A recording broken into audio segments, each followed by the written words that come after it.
Yes, twongeye kubasuhuza mwese bakunzi ba business isobanutse. Turabasuhuza aho muherereye hose ku isi, Afrika, Amerika, Aziya, Uburayi, Oceania. Wowe wumva ururimi rw'ikinyarwanda turagusuhuje. Gira amahoro, kubwa neza. Uri mu gitondo cyiza, ku manywa meza, ku igicamunsi cyiza, nijoro ugira ijoro ryiza. Turabakunda kandi turi kumwe namwe. Niyo mpamvu turi hano ngo tubategurire ibyo mushaka byose. Uyu munsi rero kuri mikoro muracyari kumwe nanjye Tite Kamanzi. Ubu rero tugiye kuganira ibintu bikomeye. Reka mbanze sabe umuntu utarakora subscribe ayikore pe, kandi ujye dukandira kuri like, wiyuke kutwandikira muri comment, ariko unakore sharing kuri bagenzi bawe. Rero narababwiye nti mukore subscribe mumenye ibigiye kuba, ariko ntabwo mubikora. Turacyari kuri Pi Network. Reka tubanze aka gatangazo dukangurira abantu. Umuntu wese ufite ikibazo cya Pi Network, cya konte itameze neza, ibyananiranye, ibyameze gute, hari umunsi turimo gutegura kuzahura cyangwa se ni umuhuro, kuzahura imbona nkubone. Niba ubishaka nawe uranyandikira inbox ngushyire ku rutonde rw'abandi. Icyo umpa ni izina na nimero za telefone. Wampa amazina yose, wampa izina rimwe, ariko na nimero zawe za telefone. Ngira ngo abo turi kumwe muri groupe bo barabigerereye, barimo kwiyandikisha. Abantu ntarengwa na abantu 100. Ubu tuvugana mperukaho kurebaho saa 10, ariko ngira ngo ubu ngubu bageze kure, bari hafi 45 wenda barakaba 50. Rero nawe niba uri tayari kuzaza nyandikira ni box uti nyandika. Icyo nyandikira ni izina yaba 2 cyangwa 1 na nimero za telefone, ubundi nkagushyira kuri liste nawe. Hanyuma kwiyandikisha bizarangirana no ku cyumweru, naho umunsi duteganya guhura ni kuri 15 z'ukwa munani i Kigali, guhera saa 4 kugeza saa 7. Tugakemura ikibazo ufite muri konti yawe ya Pi Network. Hari abo wigisha uti bigikorwa gutya bigenda gutya, reka da bikanga rwose ukabona ntago bifata. Rero twashyizeho umunsi wo guhura kugira ngo tubafashe mu gihe twegereza Open Mainnet, umunsi wa Open Mainnet. Reka twikomereze n'isomo ryacu. Tugiye kuvuga ku kijyanye na account creation, uko bakora account, ibibazo birimo. Ubundi turabivugaho ariko ibintu bikeya cyane, ntimugire ngo ni ibintu byinshi cyane, ni ibintu bike cyane rwose. Ubundi umuntu umwe ateganirijwe konte imwe. Mu yandi magambo, one account one person, cyangwa se one account per one person, cyangwa se per person. Konti imwe ku muntu umwe. Icya kabiri, nta muntu wemerewe kumayiningira abantu benshi kuri telefone imwe, kuri device imwe. Kirazira kikaziririzwa, birabujijwe. Ariko ushobora kwibaza uti none se ko mfata telefone yanjye nkamayiningira abantu nkakura miliya nkashyira miliya? Birabujijwe totally. Niba ubikora urimo gukora amakosa, rekeraho. Natwe twarabikoze tugira ngo tugwize Pi nyinshi, tumayiningira abantu bacu. Wasanga ku munsi nsho mayiningira abantu 20. Niba ukabone tugejeje Pi nyinshi ngo mugire ngo twabikoze gutyo, ariko aho babyihanangirije twarabiretse. Nawe rero wibikora, waba urimo kwiteza ibibazo utazi ingaruka zabyo. Birekeraho rwose. Ari n'umuntu ushobora kugira gutya agatira telefone agakoreraho KYC, yarangiza akongera akamagira muyi. Ibi birashoboka ariko birimo risk, kugira ngo rero bitakugiraho ingaruka. Ariko iyo muguranura baba bireba, system yo ibi bigaragaza. Ariko ubundi tekinike twakoreshaga ni ugufata iyi telefone nkabanza nkajya muri account yanjye nka logging out, narangiza nkasiba iyi application, narangiza nka downloading indi nka registeringiramo indi konti. Ariko babibona ko hari aho uvuye kandi ugiye kuri ya yindi, iyo device ntago ibihindutse. Cyo ngicyo mu cyumve ni amakosa rero, nubwo twabikoze ariko twarabiretse kuko baje kutwihaniza turabireka. Icyo ntikirangiye mbega. Ikindi, ku muntu bibye email, stolen email, umuntu bibye email yakora iki? Icyambere yakora ni uguhindura password. Kugira ngo rero guhindura password, ariko kugira ngo uhindure password urabanza logging out. Numva iki ngiki cyagufasha. Jya muri konti yawe ukore log out. Numara gukora, reka tujya hano dore uko bayikora. Jya hano mu dukoni dutatu ibumoso, ujye handi tumayiningira, wagerayo ukaza hano kuri profile, wamara kugera kuri profile ukaza hano kuri konti, urabona amazina yanjye, imyirondoro yanjye. Reba hasi handitse ngo account deletion, munsi yaho mu ibara ry'umuhondo handitse sign out, kandamo muri ibara ry'umuhondo hasi sign out. Okay, to lose pi, uratakaza pi zawe. Ibi ngibi ugiye kubikora, ubikora umaze kumayininga. Iyo utaramayininga ukabikora, pi zose zo masaha 28 ziragenda. Iyo umaze gusayininga out, noneho nshatse nasiba telefone ya nasiba simcard yanjye, sorry application, namara kuyisiba nka downloading inshyashya. Noneho nageraho bansaba gushyiramo password, nkagira nkashyiramo iyindi nshaka. Ubwo rero niba email yawe barayibye, banza mbere na mbere uhindure password yawe, password ya email ariko na password ya Pi network. Hano rero reka nkasoringe, ntago ndi busigning out. Sinzi nababyumvikana. Ukuvuga ngo ndabanza mpindure email, password ya email, nindangiza nkore logout ya Pi, ngende nsibemo ni application, ngende downloading insha, nshyiremo password insha ya Pi. Nabanje guhindura ya email, ubwo nigiye banyibye email. Ngiye gukora logout muri Pi, nindangiza nsiba application, ariko ku logging out ndalogging out ari uko maze nyuma yo kumayininga. Hanyuma nindangiza ndegestaringa, ariko mpindure nsabe guhindura password, nkore inshyashya. Kubera iki? Impamvu mbabwira ibi, kare nahamagawe n'umuntu ambwira ikibazo yahuye nacyo. Umuntu yahakinze email ye, amaze guhakinga email ye arayitwara, kandi uwo muntu yabitseho passphrase ze, imyirondoro ye, mbese byose arabitwara. Yaragiye asangaho si za Pi network gusa, ni za Binance. Arabanza ajya kwiba amafaranga ye yo kuri Binance, ayoherereza ku yindi konti. Ibyo byose barabibona, cyangwa se barabibonye, ariko babibonye byabaye nyine. Hanyuma arangije ajya no kumwiba amafaranga muri banki. Agezeyo umubare w'ibanga uramunanira, kuko we ntawe yari yarabitse kuri email. Ahamagara muri banki, muri beka. Ntabwo ibingibi mbabwira ari inkuru mpimbano, ari impimbano ntabwo navuga ko ari beka, kuko bambaza bati ni hehe, nkabibereka. Hanyuma arangije ahamagarayo, atelefonayo, arabwira ngo nibamufashe bamundi mubare w'ibanga uwe yawibagiwe. Barangije bafata nimero ya telefone, bihamagarira nyir'ubwite, baramubaza se ni wowe koko cyangwa, kuko we yarabandikiye, ntabwo yahamagaye, sorry, yarabandikiye.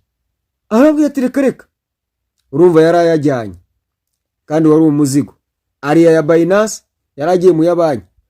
Pi rero nizo atarafata, kandi uwo muntu afite Pi zageze kuri main balance cyangwa se muri kuri konte ya Pi. Muri make afite passphrase ze, kandi ariko Pi ntazarakoraho, ariko sizi Pi arazikoraho ati.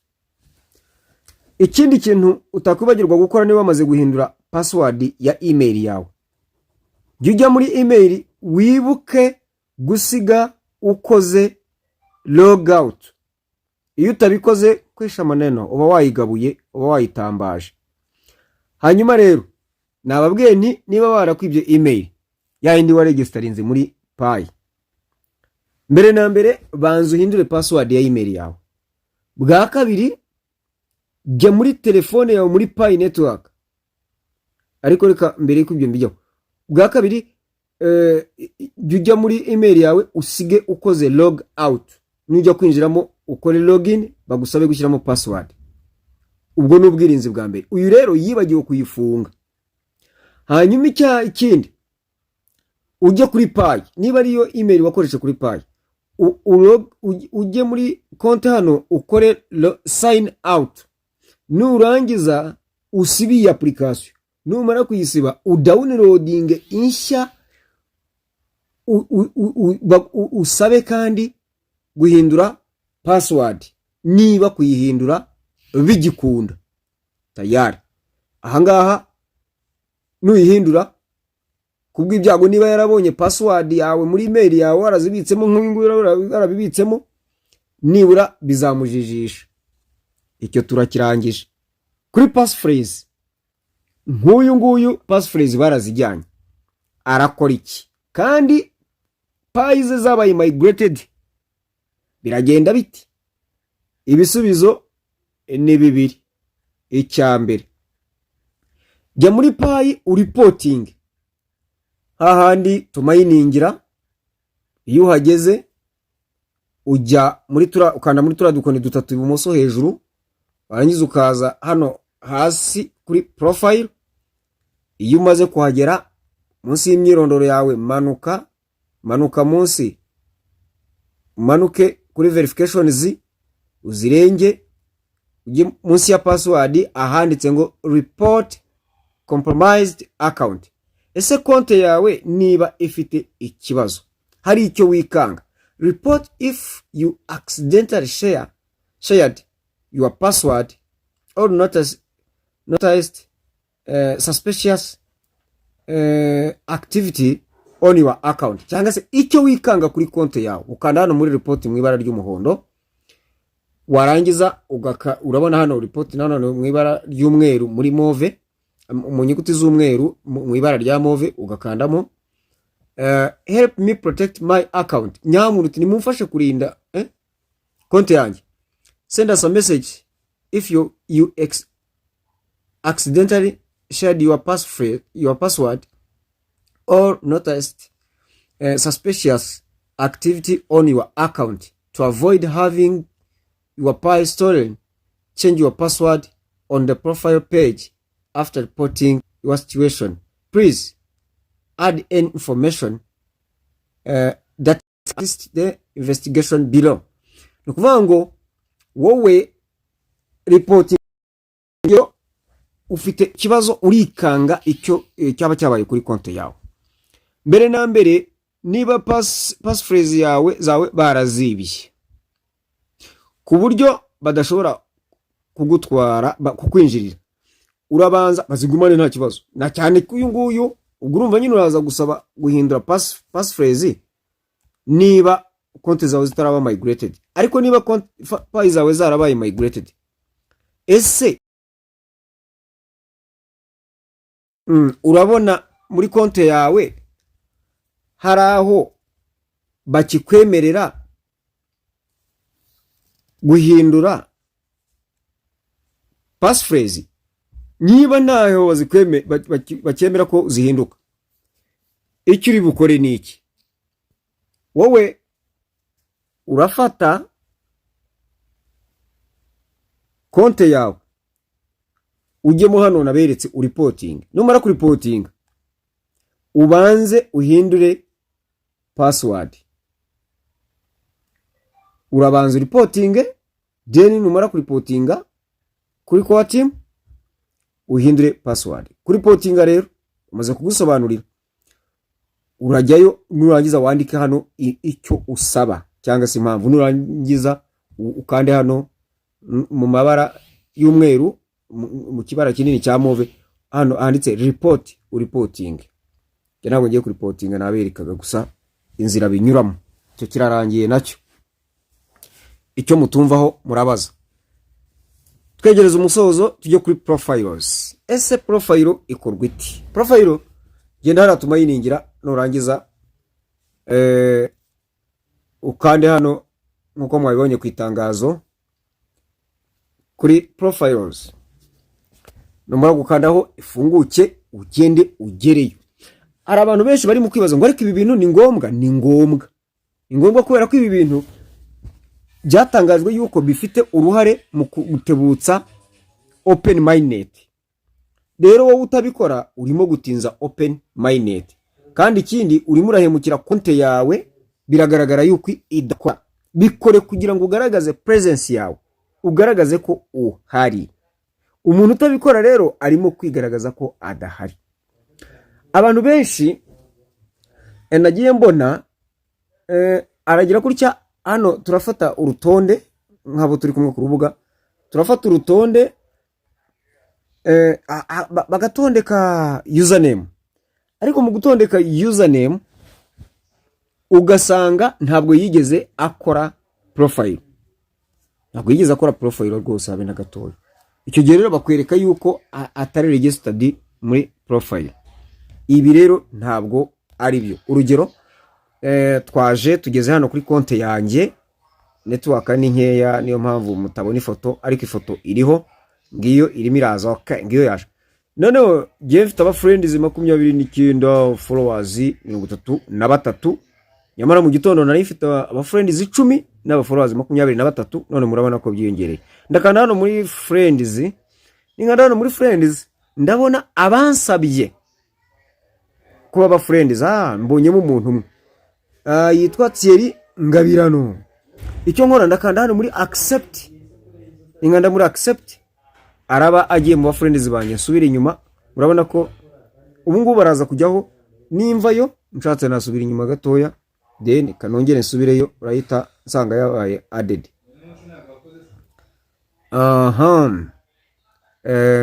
Ekifunke mu birebe, murabibona, urabona ko babaye 30.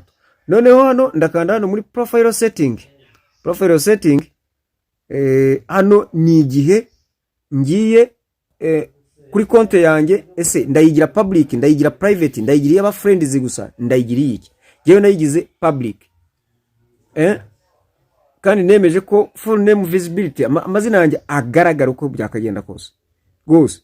Hanyuma urabona ko nayigize public. Muri public ndakanda hari private, hari friendly only cyangwa se public. Je nahisemo public. Okay? Account announcement information. Hano rero niba mfite izindi channels nka YouTube, nka Instagram, nka TikTok, nka X, izi ngizi ni zizakorwa, they coming soon. Verify your social media account. Urabona ko izi nazo zizakora muri Pi Network. Namahirwe cyane nazo abashaka kumfollowinga banyuze hano bazajya banyura ahangaha. Erega iyi ngiyi ni social media, full social media, ariko kuba pioneers nyirezina. Hanyuma noneho jewe ngiye kureba ukuntu bashaka abantu bakabadingamo hariya. Uko ndi bubigenze nuko nguko. Find me on Fireside Forum. No friends posts. No, find other pioneers. Kamweri kikono babashaka. Jewe ngiye kugenda nje kuri WhatsApp. Nje kuri WhatsApp yanjye, ningerayo ndajya gushaka urutonde rw'aba pioneers, kanjye kureba ahantu ruri ngaha, ninjireho. Noneho urabona kanshakemo izina rimwe. Mbo kandebemo uwitwa kamfate ntombozi Dusabe 12. Okay, ngarure konti yanjye. ndazamo hano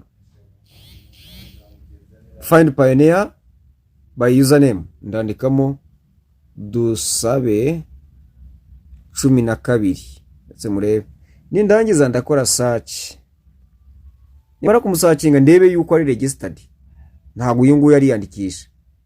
Too many requests, nashyizemo benshi cyane, ushobora kuba se hari umubare ntarengwa. Ubwo urumva ko bamburutse. Rero iyo maze kumubona ngiye nkanda hano hari anditse friend, ni request, noneho na follow, nkanamufollowing. Ubwo uyu munsi izo nasabye ni nyinshi cyane, reka ndekeraho nzongera ejo. Ariko hano tubona request, ukakandaho ukamurequestinga, hanyuma none na hano handitse profile settings, noneho haba handitse, iyo umaze kumubona haba handitse follow, ukamufollowing. Ubwo ukaba uramubonye, ukagenda ubongera mutyo. Niyo mpamvu kubagwiza kuriya, ngira ngo bafite umubare batarenga ku munsi ahari. Icyo katukiveho hariya rero, hari ifoto, nta kintu kiba kiriho iyo ukimara gufungura profile yawe. Icyo nkora nkandamo, cyangwa se nk'ubu ngubu ushaka kuyihindura muri karagakaramu, agakandamo akagakaramu na editinga nyine, network wa network, reka da network yabaye network. Ubwo niba byanze tuzabisubiraho ikindi gihe, ariko nibura uko binjiraho nuko babikora benshi mwabibonye. Icyo tukiveho, hari abantu benshi baza ati si ibintu ndabikora ni koko. Dusoza, hari abantu bagiye babaza ikibazo kibaza ngo ese umuntu w'imyaka 16 ya registeringa payi? Igisubizo cyatanzwe ni yego. Uyu muntu yabikora ari uko byemejwe n'ababyeyi be bamurera cyangwa se bamubyara, abamuhagarariye cyangwa se abamurera, byemewe n'amategeko. Uyu muntu ya registeringa payi. Uburyo byakorwamo byamenyekana ari uko umuntu ufite imyaka 16 utageje imyaka 18 yaba yagaragaje kuregisteringa payi. Ndimo ndamushaka kugira ngo tuzabikore turebe, ariko nibura urubyiruko rwacu baregisteringa payi, dore ko bafite amasim cards. Ku musozo rero turasoreza kuri wallet address creation. Abantu bari mu gushaka new wallet address, bashaka passphrase nshyashya, turabikora bikanga, ariko birasaba gukomeza kugerageza no gutegereza. Ibintu ni bibiri, uragerageza, either uragerageza cyangwa se utegereze. Hariho numvise mu gitondo avuga yuko ninjoro, mu masaha y'ijoro bikunda, simbizi kuko ntarabigerageza ayo masaha. Tubigerageza amasaha y'amanywa ariko byaranze. Rero niba ibyo nabyo muze kubigerageza murebe, mwebwe mubikeneye muze kugerageza murebe ko mu masaha y'ijoro saa 4 aho ngaho saa 5 ko bikunda. Ko nanjye byari byaranze, ariko narabigerageje inshuro 10 zose, ndongera mbona new passphrase na new wallet address. Rero ndabasabye nimukomeze mugerageze, nibyanga mutegereze aho bizafungukira neza. Amakuru nari mbafitiye nayo. Bantu mutarakora subscribe ni muyikore, kandi mujye musharinga iyi video mugeze kuri bagenzi banyu. Hanyuma mwibuka yuko kuri 15 z'ukwa 8 dufite umuhuro iki, tuzabwiha idonido neza, ari byinshi tukirimo kwegeranya. Hanyuma ariko birimo kwiyandika, kandi tuzakira abantu batarenze 100, kandi kwiyandika ngira ngo bashobora kuba, niba ntibeshya 50 bashobora kuba bageze, nabarebera cyangwa se 50 ntago baragera, kandi niba bataranagera ubwo mwebwe mubikeneye mube tayari niyandikisha. Bageze 40, ni 40.